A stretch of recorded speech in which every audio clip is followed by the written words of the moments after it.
या आझाद मैदानामध्ये पावसात भिजावं लागलं म्हणून या ठिकाणी कचखडी आणून टाकली. कचखडी आणून टाकली त्याचबरोबर या ठिकाणी पेंडॉल म्हणजे मंडप टाकण्यात येणार आहे आणि त्याचं काम या आझाद मैदानामध्ये चालू आहे.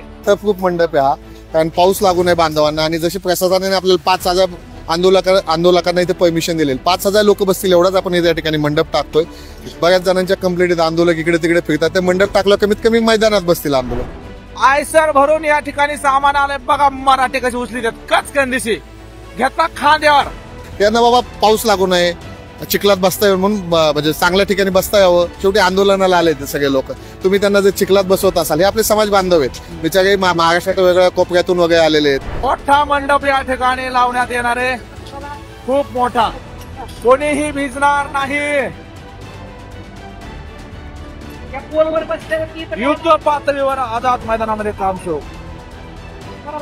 तुम्ही कोणत्या शेतकऱ्याच्या खेडेगावात गाडी उभा करत आहात, तुम्हाला तिथं पाणी देतील, चहा विचारतील. हे सगळे बांधव आता शहरात आलेले आहेत. हे तुम्हाला त्रास द्यायला आलेले नाहीये, हे तुम्हाला त्यांच्या न्याय हक्कासाठी आलेले आहेत. नमस्कार, मी प्रशांत गोडसे. लेट्सअप मराठीमध्ये सर्वांचं स्वागत आहे. माझ्या पाठीमागे तुम्ही बघू शकता मराठा समाजाच्या आंदोलनाचे नेतृत्व करणारे मनोज जरांगे पाटील हे उपोषणाला बसले आहे. छत्रपती शिवाजी महाराजांसोबतच गणपती बाप्पा विराजमान आहे या ठिकाणी आणि त्यांच्या पायथ्याशी मनोज जरांगे पाटील हे आंदोलन करताय. आजचा आंदोलनाचा 4था दिवस आहे आणि या 4थ्या दिवशी त्यांनी पहाटपासून पाणी त्याग केलंय. अन्न त्याग तर केलंच आहे, आज पाणी त्याग केलेलं आहे आणि त्यांची तब्येत आज खालावलेली. अगदी काही वेळापूर्वी मेडिकल टीम येऊन त्यांची रक्ताचे नमुने घेतले आणि त्यानंतर काही वेळानंतर साधारणतः ते रिपोर्ट येतील, त्याचा आपल्या मनोज दादांची तब्येत कशी कळेल. मात्र तुम्ही आता ह्या स्टेजच्या पुढे हे जे दिसतंय ना, हे रॉड कोणी लोखंड ठोकतोय, हे खिळे पॅक केलं जातंय, हा जो तुम्हाला दाखवतो मी की हे जे सुरू आहे ना, हे गेल्या 3 दिवसामध्ये हे आंदोलनकर्ते जे होते ना, चिखलात उभे होते. चिखलात अक्षरशः चिखल पाणी साचलेल्या मैदानावरती, हे आझाद मैदान आहे, या ठिकाणी आंदोलन होत असतात. आणि माध्यमांनी आणि आंदोलनकर्त्यांपुढे प्रशासन झुकलं आणि त्यांनी खडी टाकली. खडी टाकल्यानंतरच आता या ठिकाणी एक समाज बांधव धावून आला आणि त्यांनी इथं भव्य अशा प्रकारचा एक मंडप उभारण्याचं काम सुरू आहे. हा बघा, साधारणतः हा मंडप जर बघितला ना, या मंडपामध्ये 4 ते 5 हजार आंदोलक बसू शकतात अशी कॅपॅसिटी या मंडपाची असणार आहे. हा मंडप जो असणार आहे हा माझ्या माहितीप्रमाणे वॉटरप्रूफ असेल, यामधनं पाणी खाली येणार नाही, अशा पद्धतीचा मंडप असणार आहे. आणि हा मंडप आता अगदी माझ्या माहितीप्रमाणे मला जी माहिती मिळते 1 तासात हा उभा राहील. ज्या पद्धतीने हा मंडप समोर उभा राहील ना, दादांच्या वरती आहे ना, म्हणून दादांवरती जे स्टेजवरती जो मंडप बांधलाय ना, तशाच पद्धतीने हा वॉटरप्रूफ मंडप असणार आहे. आणि या ठिकाणी आता आंदोलक हे एकत्र जमतील, कारण की पावसामुळे आंदोलकांना इथं बसता येत नव्हतं, कारण की इथं धोधो पाऊस होता. मुंबईत अर्धा तास पाऊस पडत होता, चिखलामध्ये उभे राहत होता अक्षरशः. आणि हे दृश्य काय योग्य नव्हतं. प्रशासनाने ढिसाळपणा केला. सुरुवातीला या ठिकाणी कोणत्या प्रकारची खडी टाकलेली नव्हती, कोणत्याही सोयी सुविधा या मुंबई महापालिकेकडनं पुरवल्या गेल्या नसल्याचा आरोप देखील आंदोलकांनी केलं. आणि आज सकाळपासून आपण बघतोय की आंदोलकांच्या सेवेसाठी, आंदोलकांना व्यवस्थित सेवा देण्याचं काम, स्वच्छता मोहीम हाती घेतली महापालिकेने. जे टॉयलेट आहे, शौचालय ते वाढवलेले आहे, पाण्याची व्यवस्था केली आहे. मात्र तत्पूर्वी आंदोलकांनाच समाज बांधवांकडनं, मुंबईतले असो किंवा महाराष्ट्रातले असो, त्यांनी मोठ्या प्रमाणामध्ये जेवणाची व्यवस्था असो, पाण्याची व्यवस्था त्यांनी केलेली आहे. हा जो मंडप उभारला जातोय ना, हे कोण उभारतय आणि त्यांना का अचानक ही देवाने बुद्धी दिली म्हणू किंवा का सुचलं. आपल्यासोबत देशमुख जी आहे, राज देशमुख जी आहे, हे राजभाऊंशी आपण संवाद साधण्याचा प्रयत्न करूया. देशमुख साहेब, तुम्ही हा मंडप उभारण्याची संकल्पना, आपण म्हणतो त्याला कल्पना, तुमच्या मनात कशा प्रकारे आली, का सुचली तुम्हाला? गेले आपण पाहतोय 2-3 दिवस झालं आंदोलन चालू आहे वगैरे. आंदोलक बांधव सगळे चिखलात बसतायत. तिथं प्रशासनाने काही सोय केली नाही. वरून पाऊस चालू आहे आणि सगळं मांडवाचं साहित्य आहे. वरून पाऊस चालू आहे, खाली चिखल आहे, खाली बसायची सोय नाही, सगळ्यांच्या चिखल्यात पॅन्टी भरलेल्या आहेत, बाहेर गेलं तर पाण्याची सोय नाही, कपडे धुवायची सोय नाही. ते बांधवांचे हाल. मग काल रात्री इथे खडी कच टाकून घेण्यात आली. आणि पाऊस कधी येऊ शकतो, ऊन आहे, पाऊस नसतं ऊन आहे, तर त्याला एक निवारण असं म्हणून आपण आज मंडप टाकतो या ठिकाणी. कशा प्रकारे म्हणजे काय कशा पद्धती म्हणतात? कारण बघितलं ना ते लोखंडाचे मोठे मोठे रॉड दिसत आहेत, म्हणजे हे भव्य दिव्य असं दिसतो. म्हणजे नेमकं काय म्हणजे कशा प्रकारे असणार हा मंडप? भव्य दिव्य असं नाही, एक थोडंसं मराठ्यांना ऊन वारा पावसाची सवय, आपण पानिपतच्या युद्धापासून ऊन वारा पावसात आलेलो आहे, तर आपल्याला हे भव्य दिव्य असं काही नाही. फक्त बाबा पाऊस, वॉटरप्रूफ मंडप आहे हा, कारण पाऊस लागू नये बांधवांना. आणि जशी प्रशासनाने आपल्याला 5,000 आंदोलकांना इथे परमिशन दिलेली, 5,000 लोक बसतील एवढाच आपण इथे या ठिकाणी मंडप टाकतोय. बऱ्याच जणांच्या कंप्लेंट आंदोलक इकडे तिकडे फिरतात, ते मंडप टाकलं कमीत कमी मैदानात बसतील आंदोलक, या हिशोबाने आपण इथे मंडप टाकतो. हा जो मंडप आहे हा पावसात ओला होणार नाही? नाही नाही, वॉटरप्रूफ मंडप आहे. हो याच्यामध्ये म्हणजे आता तुमचा ऊन आहे, मुंबईतलं ऊन हो, ऊन आणि पावसाचंच आपण त्या हिशोबाने केलं. आता गेले 2 दिवस झालं प्रचंड पाऊस होता, आंदोलक सगळे चिखलात बसले होते, तुम्ही मीडियाने पण पाहिलं, सगळे आंदोलक चिखलात बसले होते, त्या हिशोबाने आपण टाकलेलं आहे, बाकी काही नाही. यांना बाबा पाऊस लागू नये, चिखलात बसता यावं म्हणून, म्हणजे चांगल्या ठिकाणी बसता यावं. शेवटी आंदोलनाला आले ते सगळे लोक, तुम्ही त्यांना जर चिखलात बसवत असाल, हे आपले समाज बांधव आहेत, बिचारे महाराष्ट्राच्या वेगळ्या कोपऱ्यातून वगैरे आलेले आहेत. कशासाठी आलेले आहेत? सगळ्यांच्या न्याय हक्कासाठीच आलेले आहेत ना. कुणाला शैक्षणिक सवलत नाही, कुणाला बाकीच्या सवलती मिळतात, त्यासाठी त्यांना फक्त बसण्याची चांगली व्यवस्था होईल एवढंच आमचा हेतू आहे, बाकी काय नाही. नेमकं तुमचं नाव एकदा प्रेक्षकांसाठी सांगा आणि तुम्ही कुठून आलात आणि काय करता? माझं नाव राज देशमुख आहे, मी नगर जिल्ह्यातला आहे प्रॉपर. मी सामाजिक चळवळीत ऍक्टिव्ह, चांगुलपणाची चळवळ म्हणून चालवतो. जाती धर्म व्यतिरिक्त आम्ही सर्व समाजांना मदत करत असतो. मागे ऊसतोडी मजुरांचा प्रश्नही मी घेतला होता, त्यांना निवासी वसतिगृह असावेत तो प्रश्न हाताशी घेतला होता, आणि त्या तत्कालीन सरकारनं तो मागे लावला होता. या सरकारने सारथीच्या माध्यमातून काही उपक्रम केले, पण ही जी विधायक मागणी अनेक वर्ष झालं मराठा समाज या मागणीसाठी प्रयत्न करतो. आता साधी गोष्ट, मी साधा प्रश्न विचारतो, मोठे मोठे पुढारी आहेत, भुजबळ साहेब असतील, मोठे मोठे पंकजाताई असतील, त्यांचे मुलं जर शैक्षणिक शिक्षण घेत असतील तर त्यांना शैक्षणिक सवलत मिळते. आता त्यांना तशी गरज नाहीये. किंवा मराठा समाजातली पवार फॅमिली असेल किंवा आणखी मोहिते फॅमिली असतील, मोठे मोठे जे प्रस्थापित कुटुंब आहेत ते सगळे ओबीसी झालेले आहेत, त्यांच्या मुलाला शैक्षणिक सवलत मिळते.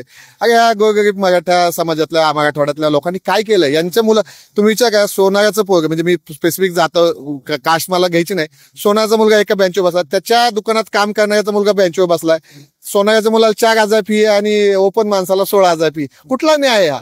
तर ह्यासाठी हा जो समाज आलेला आहे की शैक्षणिक सवलती मिळावी, न्याय मिळावा, यासाठी मुंबईत आलेला आहे. तुम्ही पाहताय यात कोणीही तुम्हाला सांगतो, सगळे सर्वसामान्य शेतकरी कुटुंबातली मुलं इथे आले. ज्या पद्धतीने आता आपण बघतोय गेल्या 30 दिवसांमध्ये खरं दादांनी सांगितलंय की मुंबई स्थानिकांना त्रास अशा पद्धतीने आंदोलन करायचं आहे. मात्र तुम्ही जर आता काही पूर्वी स्थानिक जर बघितलं खूप गर्दी केली आणि प्रयत्न केला, ते आता त्याला 2 गोष्टी आहेत. पहा, प्रशासनाने 5,000 आंदोलकांची परमिशन दिली, पण इथं ग्राउंडवर आंदोलकांना बसायची सोयच नाही, सगळा चिखल होता, कुठे बसणे आंदोलक इथं बसण्यापेक्षा चला आसपास फिरूया. तुम्ही खाऊ गल्ली बंद केली होती काही वेळेस, किंवा पाण्याची व्यवस्था बंद होती, अन्न पाण्याच्या शोधात ते फिरत होते. आणि ते म्हणतात ना टाळाफुरी वगैरे चालू आहे. तर मी सर्व महाराष्ट्रातील मुंबईतल्या बांधवांना सांगतो, तुम्ही आमचे बांधव आहात, इथे कुणी कोणाला त्रास द्यायला नाही. बरेचसे परप्रांतीय सुद्धा पदवे जे गमचे घालून इकडे तिकडे फिरतायत. तुम्ही मराठी बोलतात, हिंदी बोलतात, हे पण चेक करा. टवाळखोरी करणारे आंदोलक नाही आहेत, जे आलेले सगळे शेतकऱ्यांचे पोर आहेत. न्याय आहे, हा शेतकरी अन्न धान्य पिकवतो, सगळं अन्नधान्य पिकवतो, तो कशासाठी पिकवतो? तुमच्या आम्हाला खाऊ घालण्यासाठीच पिकवतो का? हा इथं त्याचा न्याय हक्कासाठी आलेला आहे. तुम्ही बाहेर पहा, पत्रकारांपासून पोलीस प्रशासनापासून सगळ्यांना खाद्यपदार्थ देण्याचं बांधव काम करतायत. आणि खूप माणुसकी, शेतकऱ्यांनी इतकी माणुसकी कोणातच नाहीये.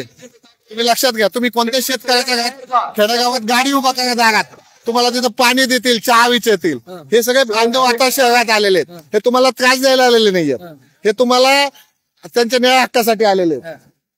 बरं, काल जो प्रकार झाला खरं तर म्हणजे तो विचारावा यासाठी लागतोय की यावरती आता म्हणजे वेगवेगळ्या प्रतिक्रिया त्या विरोधात आपल्या सुप्रियाताई सुळे झाल्या तेव्हा त्यांच्या गाडीवरती किती बॉटल फेकले गेलं म्हटलं, आणि त्यावेळेस तिथं त्यांना आणण्याचा घेराव करण्याचा प्रयत्न केला, घेराव घालण्याचा प्रयत्न केला. कसं आहे, शेवटी कोणत्या राजकीय पक्ष असू, भाजप असू, काँग्रेस असू, राष्ट्रवादी असू, शिवसेना असू, कोणताही पक्ष असू, ते जेव्हा मनोजदादांना भेटायला सर्वांनी सहकार्य केलं पाहिजे. कारण हे शासनात बसलेले आहेत, विरोधक असू सत्ताधारी असू ते जर चर्चेला येत असेल तर आपण त्यांचं स्वागत केलं पाहिजे. तर जे कोणी केलं असेल टवाळखोर आंदोलकांनी ते एकदम चुकीचं केलेलं आहे. कारण जेव्हा प्रशासन आपल्याकडे सहकार्य येते आपल्याशी चर्चा विनिमय करायला, जेव्हा ते विधानसभेत आपले प्रश्न मांडायत तर त्यांना आपण सहकार्य केलं पाहिजे. इथून सरकार पक्षातनं सुद्धा देखील कुणी आलं तर त्यांचं स्वागत केलं पाहिजे, आपण त्यांना चर्चेसाठी आमंत्रित केलं पाहिजे आणि त्यांना सुखरूप परत मागे जाऊन दिलं पाहिजे. कारण हे आपले प्रश्न सोडवण्यासाठी आपल्याकडे येत आहेत, मग ते कोणी असो. खरं तर आज बघितलं तुम्हाला अजून एक प्रश्न यासाठी विचारायचा आहे की महत्वाची बैठक पार पडली मुख्यमंत्री देवेंद्र फडणवीस यांच्या निवासस्थानी. त्या उपमुख्यमंत्री होते, उपसमितीचे अध्यक्ष पण होते. त्यानंतर आपण त्याला जे म्हणतो त्याच्यात खूप महत्वाची चर्चा झालेली आहे. आता या चर्चेतनं काय नेमकं निष्पन्न होते नंतर कळेल. कारण की आता ज्या पद्धतीने मनोज दादांनी म्हटलेलं आहे की सरसगट हा शब्द त्यांनी थोडा पाठीमागे आलेला आहात. त्याच्यामुळे आता तुम्हाला असं वाटतं का म्हणजे अशा पल्लवी झाल्या का तुमच्या पॉझिटिव्ह पावले उचलले जातील? सरकारतर्फे गेल्या कालपासून थोडा सकारात्मक प्रतिसाद आहे. काल सरकारचे प्रतिनिधी पण इथे येऊन चर्चा करून गेले. हैदराबाद गॅझेट असेल, सातारा गॅझेट असेल, मुळात अंशतः प्रश्न जरी सुटत गेले तर त्याला सोल्युशन सापडत जातात. तर मला असं हे सरकारने लवकरात लवकर पावले उचलावी. हे गोरगरीब जो त्याचं नाव पाहतो मी हेडलाईन, गरजवंत मराठ्यांचा लढा आहे हा बागायतदार मराठ्यांचा लढा नाही. इथे आलेला तुम्ही पत्रकार बांधवांनी सांगा, प्रत्येक जण जो आला त्याच्या अंगावरचे कपडे पाहतो मग तुम्हाला लक्षात येईल हे आंदोलक कोण आहेत. हे शेतकऱ्यांचे, गोरगरीब शेतकऱ्यांचे, कष्टकऱ्यांचे, मोलमजुरांचे मुलं इथं आलेले त्यांच्या न्याय हक्कासाठी. तर मी सरकारला एवढीच विनंती करतो की ज्या मागण्या आहेत लवकरात लवकर, कारण आम्हालाही कोणाला आंदोलकांना इथे हाऊस नाहीये की मुंबईत थांबून मुंबईला त्रास द्यायचा किंवा मुंबईतले आमचे बांधवच आहेत त्यांना हे करायचं. जितक्या लवकर मागण्या मान्य होतील तितक्या चांगलेच आहे सर्वांसाठी. फडणवीस साहेबांनी सुद्धा मला असं वाटतं की एकदा ह्या गोष्टींवर सकारात्मक चर्चा करावी, सकारात्मक प्रतिसाद द्यावा की बाबा साधी गोष्ट आर्थिक निकष आपण म्हणतो, आर्थिक निकष तुम्ही कोणी इथे आंदोलनाच्या स्थळी या, आंदोलनाच्या या भागात या, कुठेही या, तुम्हाला जेवढे लोक दिसतील ते सगळे आर्थिक तुम्हाला निकष म्हणता ना तुम्ही ते त्यांच्याकडे पाहून दिसेल. तुम्हाला सगळे गोरगरीब मुलं, शेतकऱ्यांची मुलं इथे या ठिकाणी आलेले आहेत. तर लवकरात लवकर मागणी मान्य व्हावा एवढीच विनंती आहे सरकारला. उपसमितीचे जे अध्यक्ष आहे राधाकृष्ण विखे पाटील ते राज्याचे मंत्री देखील आहेत.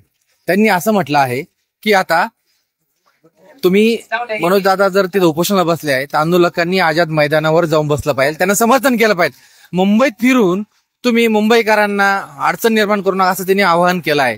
वारंवार आता तर करताच मात्र पण ते अशा पद्धतीने सांगावं लागतं. आता काही जण मंत्रालय परिसरात देखील आंदोलक जात आहे. मला विखे पाटलांना एवढंच सांगायचं आहे, नाही तेव्हा तुम्ही सगळ्या लोकांची सोय करता, इलेक्शन आलं वगैरे काय कारण ना आमच्या आंदोलकांची जेवायची सोय करा, पाण्याची सोय करा. नाही फिरणार ते बिचारे पाण्याच्या शोधात, जेवणाच्या शोधात सगळीकडे फिरतायत. तुम्ही इथं सगळ्या सोय द्या, जेवण द्या, पाणी द्या, वॉशरूम नाही वॉशरूम द्या. विखे पाटलांना माझं आव्हान आहे. विखे पाटील म्हणतात तिकडे, विखे पाटलांनी त्यांच्या संस्थेच्या माध्यमातून असो किंवा सरकारच्या माध्यमातून इथं सोय करावी. आंदोलक इथंच बसतील, इथंच राहतील. इथं काहीच सोय नाही. आता इथं टॉयलेटला जायचंय समजा एखाद्याला, त्याला बाहेरच जावं लागणार ना कुठेतरी. तो शोधतोय टॉयलेट कुठे मिळेल, कुणाला पाणी पाहिजे तो पाणी शोधतोय, कुणी म्हणजे खाण्याच्या शोधात आहे. त्यामुळे आंदोलक इकडे तिकडे हे करतात. दुसरी गोष्ट, प्रशासनाने ते 5,000 आंदोलकांना परमिशन दिलेली आणि हे ग्राउंड पण तसं छोटं आहे.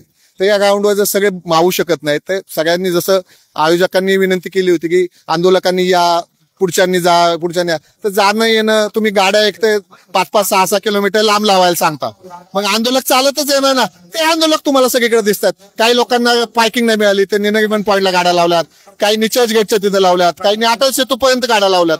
काय आता गाड्यांना इथं पार्किंगची सोय नाही, प्लस काही पोलीस प्रशासन काही वेळा गाड्या अडवल्या जातात. तर आंदोलक गाडी सोडून जेव्हा पायी येतात तर तुम्हाला वाटतं ते इकडे तिकडे फिरतायत. ते आंदोलनासाठी आलेले आहेत आणि ते आंदोलनाचाच आपल्या सगळ्यांचा हेतू आहे. जर याच्यात कुणी वातावरण दूषित करण्याचा प्रयत्न करत असेल तर ते आमचे आंदोलक नाहीत. कारण इथं आलेला सर्व जो बांधव आहे तो एक शेतकऱ्याचा, कष्टकऱ्याचा मुलगा आलेला आहे. त्याला छोट्या छोट्या गोष्टींची जाण आहे. तो वर्षभर शेतात कष्ट करतो. सकाळच्या संध्याकाळ रात्री तुम्ही लाईट देत नाही, रात्रपाळीची लाईट असती तिथं कष्ट करणार आहे. हा कुणाला त्रास देणारा नाहीये, तुम्ही लक्षात घ्या. सरकारला माझी एवढी हा सगळा कष्टकरी वर्ग आहे. राजकीय प्रश्न विचारतो, उत्तर तुम्हाला देता येईल. मला माहिती राजकीय प्रश्न असा आहे की आपण जर मनोज जरांगे पाटील जेव्हा उपोषणाला बसलो तेव्हा फक्त बीड जिल्ह्यातीलच सर्व आमदार आले, राष्ट्रवादी काँग्रेस शरदचंद्र पक्षाचे खासदार पण देखील आले. मात्र आता मराठा समाजाचे जे सगळ्या म्हणजे आता जिल्ह्यात ते मोठा समाज आहे, मात्र त्या ठिकाणी सत्ताधारी आणि विरोधी पक्षातील स्थानिक आमदार पाहायला मिळत नाही. कसं आहे, शेवटी प्रत्येकाला प्रशासनाचा सरकारचा दबाव पण असू शकतो, ओपनली यायला काही जण घाबरत असतील, ठीक आहे. प्रत्येक जण जो टीका करतो ना, आतापर्यंत सत्ता ही मराठा समाजाच्या नेत्यांकडे होती सगळ्या. काय या मराठा समाजाच्या नेत्यांनी समाजासाठी केलं? जुने सारखा असो, काँग्रेस सारखा असो, राष्ट्रवादीचा असो, शिवसेनेचा असो, आता भाजपचा, कोणत्याही मराठा नेत्यांनी मराठा समाजासाठी काही केलेलं नाहीये. त्याच्यामुळे मराठा नेते जेव्हा फायद्याच्या गोष्ट असतात, इलेक्शन लागू द्या बघ, लगेच सगळे आंदोलनाला पाठिंबा द्यायला, आता सगळे इलेक्शन झाले वगैरे सगळ्या गोष्टी हे लाचा. आम्ही मराठा जे समाजातील नेते आम्ही त्यांना जोमानत नाही, कारण हे लाचारच हे. आज एका रात्रीत पक्ष बदलणारे लोक यांच्यावर समाज कसा विश्वास ठेवणार हो? आज एका नेत्याचा उदो करतात, उद्या दुसऱ्या नेत्याचा उदो करतात, समाज त्यांना का लक्ष देत? आम्ही समाज म्हणून यांना अजिबात आमच्यात थारा नाही. कुणी या कुणी जा, हा लढा आहे जो हा गरजवंत मराठ्यांचा लढा आहे, हा ग्रामीण भागातनं मुंबईत पोहोचलेल्या तरुणांचा लढा आहे. त्यामुळे राजकीय पक्षाच्या किंवा राजकीय आमदाराचं खासदाराचं पाठबळाची गरज नाही. सर्वसामान्य गरजवंतांनी हातात घेतलेला लढा आहे. त्यामुळे मराठा समाजाचे नेते येऊ नाही तर नाही. आता तुम्ही 2 दिवसापूर्वी काल परवा जेवणाची परिस्थिती जरा भीषण झाली होती. आमच्या माय माऊलींनी 10-10, 15-15 हजार भाकरी मुंबईत पाठवला. कोणता लढाई आतापर्यंत महाराष्ट्रात असा झाला? माय माऊलींनी 10-10, 15-15 हजार भाकरी. तुम्ही आता मांडवाच्या तिथं कॉर्नरला जा, तिथं त्या कोपऱ्यात तुम्हाला आता 15-20 हजार भाकरी दिसतील.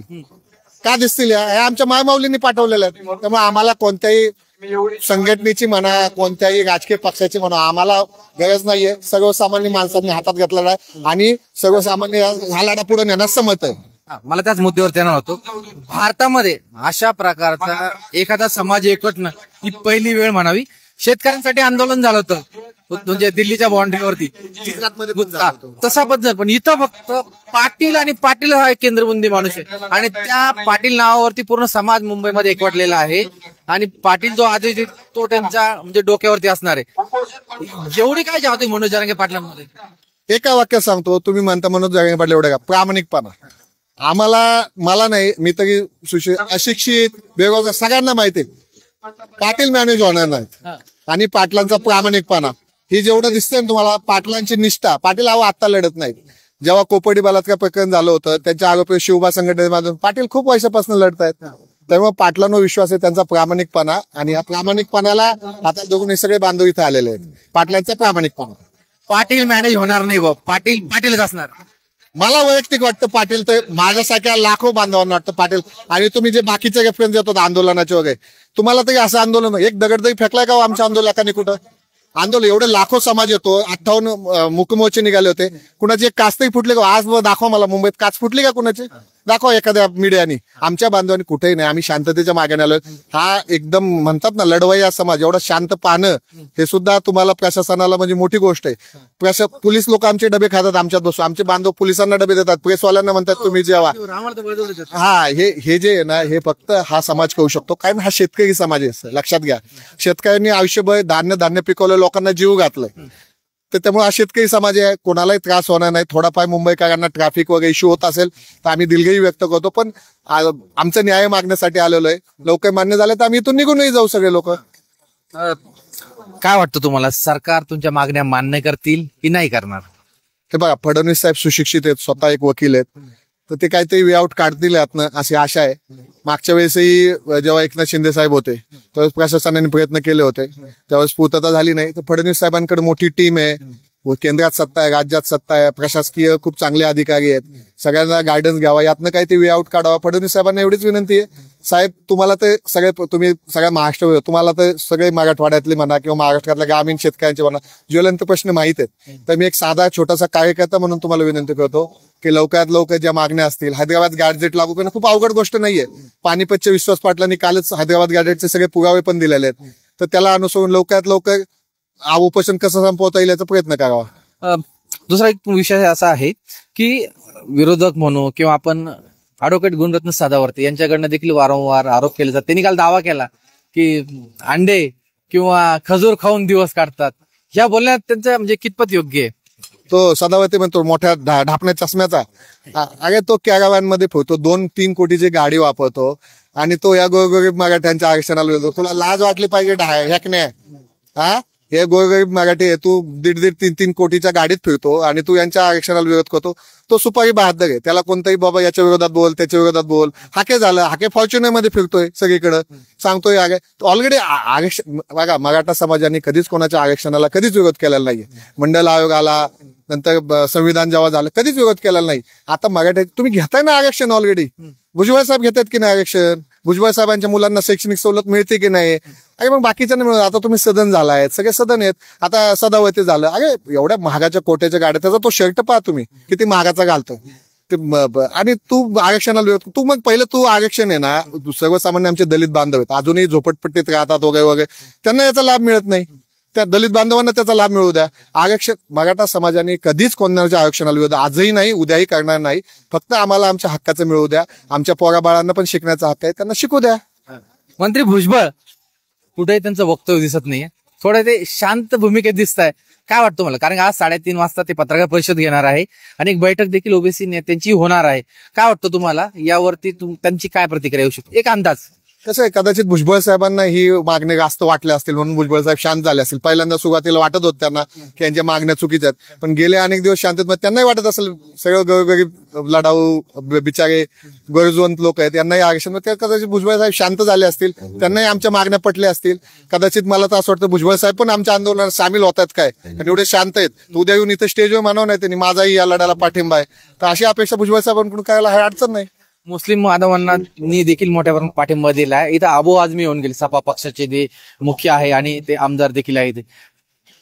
हे बघा, राजकीय लोक राजकीय लाभ घेण्यात येतात. आता अबू आझमी किंवा कोण वागिस पठाण किंवा इम्तियाज जलील साहेब वगैरे ते ठीक आहे, ते राजकीय यांनी येतात. पण जे बाकीचे सर्वसामान्य मुस्लिम जे लोक आहेत, आता तुम्ही बाहेर पाहिले काल केळी वाटत होते वगैरे, मुस्लिम समाजही गावगाड्यात हे बघा 18 पगड जाती मुस्लिम समाज, त्यांना कायम एकत्र मराठा समाजाने वावलेलं आहे. आणि कधीही कुठे कोणता एक क्लेश नाही, काही नाही. आपल्या गावात एखादं मुस्लिम कुटुंब असेल किंवा एखादं ब्राह्मण कुटुंब असेल किंवा एखादं दलित कुटुंब असेल, कायम सहकार्याच्या भावनेने सगळे राहत असतात, सुखदुःखात एकमेकात सामील होत असतात. तर मला एवढंच म्हणायचंय की खरं मुस्लिम समाजाचं कौतुक आहे, कारण एवढ्या हिरेगिरीने पुढे येऊन मी कालही पाठवतो अन्न वाटपात वगैरे वगैरे, मुस्लिम समाज खूप मोठ्या प्रमाणात सहकार्य करत होता. तर मी सर्व समाज बांधवांचे त्यांचे आभार मानतो. म्हणून दादा देखील आता बोलतात ते असं सांगता कार्यकर्त्यांना की सगळ्यांनी संयमाने घ्या, मोठ्या प्रकारचा विनंती, शांततेत तुम्ही इकडे तिकडे जा, असं त्यांचं आवाहन केलं. तुम्ही काय आवाहन करणार परत? हे बघा, आपण आलेलो इथे आपल्या न्याय मागण्याच आहे. कुठेही गालबोट लागता कामा नये. आपल्याला कोणत्याही प्रकारचं, आपल्याला शांततेच्या मार्गाने आपण इथं आलेलो आहे.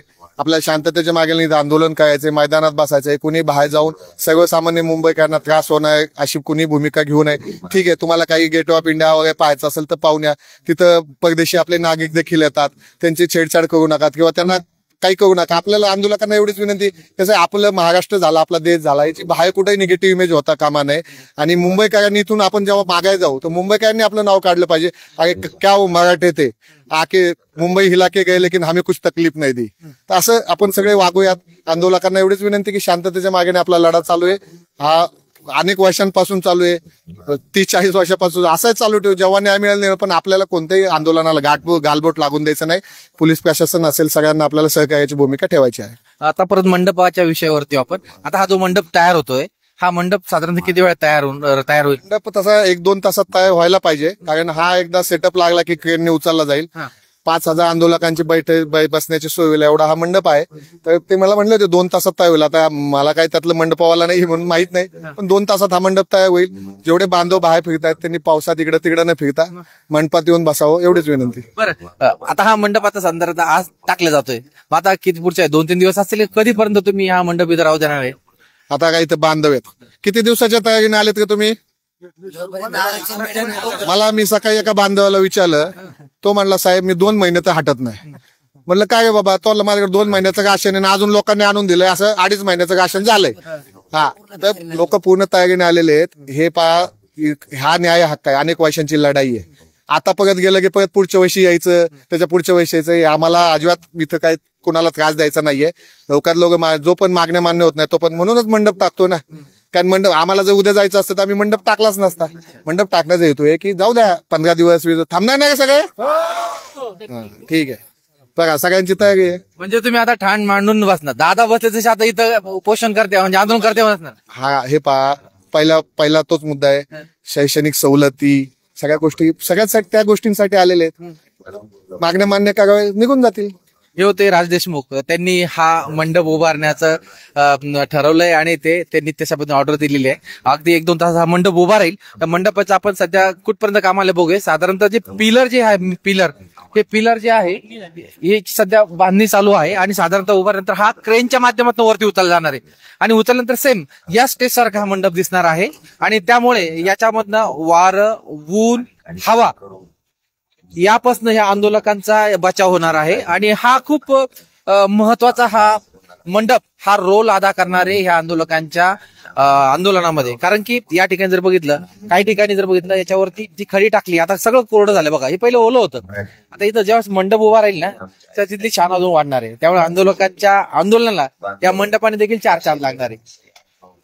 आणि हे आंदोलक जे बसले ना, हे जोपर्यंत त्यांना आरक्षण किंवा सरकार जोपर्यंत तोडगा काढणार नाही तोपर्यंत यांचा ठिय्या हा असा जारी असणार आहे. दिल्याशिवाय आणि घेतल्याशिवाय माघार नाही अशी शपथच खाऊन ते घरातून बाहेर पडलेले आहे. Prashant Godse, let's up Marathi, Mumbai. Social मीडियाच्या भाऊ गर्दीत विश्वासार्हतेने चकाकणारे नाव म्हणजे लेट्स अप मराठी. सगळ्या नागरिकांना ती स्पीच लेट्स अप वरील मुलाखती म्हणजे विचारांचा खजिना. त्यानंतरच्या निवडणुकीमध्ये मला सोडून गेले. बातम्या केवळ वस्तुस्थिती सांगणाऱ्या, न प्रोपोगंडा, फक्त जनतेचा अजेंडा. क्योंकि आने वाला कल जाने वाला है, जाने वाला कल आने वाला है. राजकारण, मनोरंजन असो की क्रीडा क्षेत्र, महाराष्ट्राची स्पंदने संवेदनशीलतेने टिपणारे माध्यम म्हणजे लेट्स अप मराठी. जगासोबत एक पाऊल पुढे राहण्यासाठी लेट्स अपचे ऍप, सोशल मीडिया आणि वेबसाईट सोबत कनेक्टेड रहा.